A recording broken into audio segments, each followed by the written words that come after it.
English Shorthand Higher, February 2016. Ready? Start.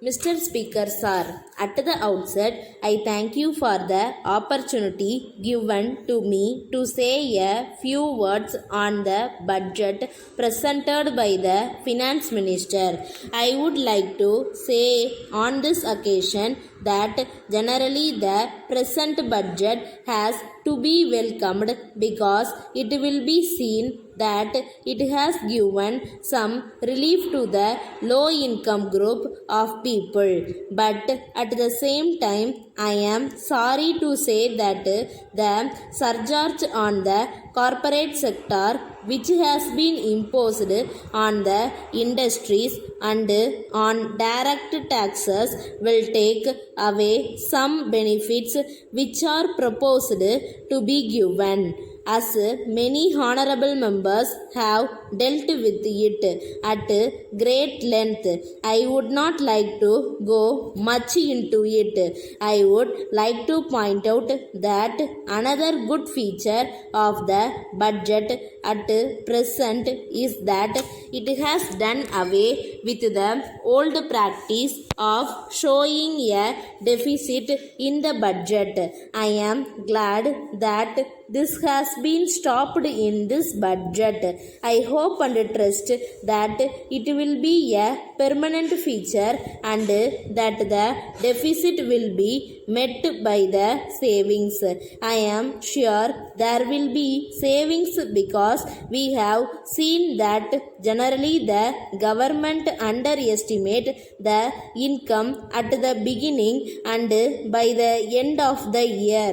When we have the revised estimates, there is a surplus which covers the deficit. Budgeting has not been restored to. In this context, I would have been happy if there had been some sort of control on the civil expenditure because we find that in the last 3-5-year plans, it has been going up year after year. Unless we take steps to curb it at a point of time, it will take away a large part of our revenue. I am very happy that the Finance Minister has given some reliefs, but from the way in which he came to office, he did not have time to formulate his own ideas. On account of this, I think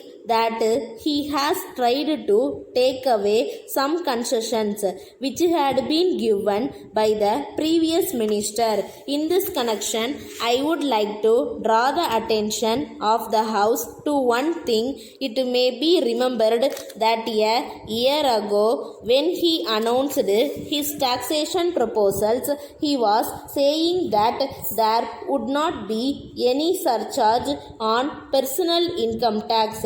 But it is unfortunate that within a year the new finance minister has given up this principle and that we have now a surcharge on direct taxes. There is another happy feature that the finance minister has introduced. We are happy that he has abolished the expenditure tax.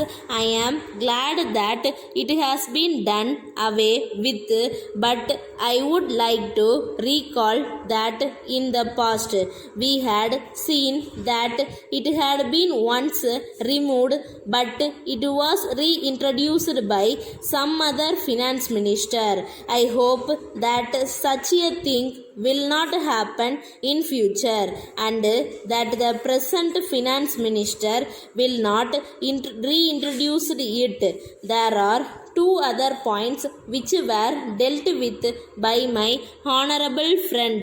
One of the points was about devaluation of the rupee. We find from the papers that there is much talk about it. Some say that it will be worthwhile to devalue the rupee, but there are others who say that it will not be in general interest when we have to import a lot of things and when we have to pay for them. I fully agree with what my honorable friend said in this connection. Letter from the Secretary Murali and Company, Patna, to the Indian Publicity Bureau, New Delhi. Dear Sirs, the company has decided to launch an advertising campaign throughout the country for a period of 3 months with effect from 1st July next. It has been proposed to spend about rupees 50,000 for this purpose.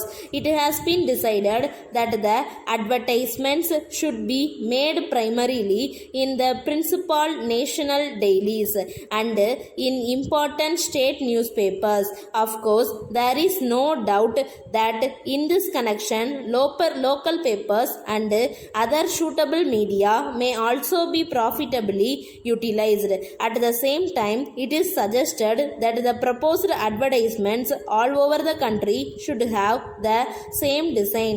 In the same way, it is also desirable with the contribution of illustrated booklets to the retailers of the locality concerned.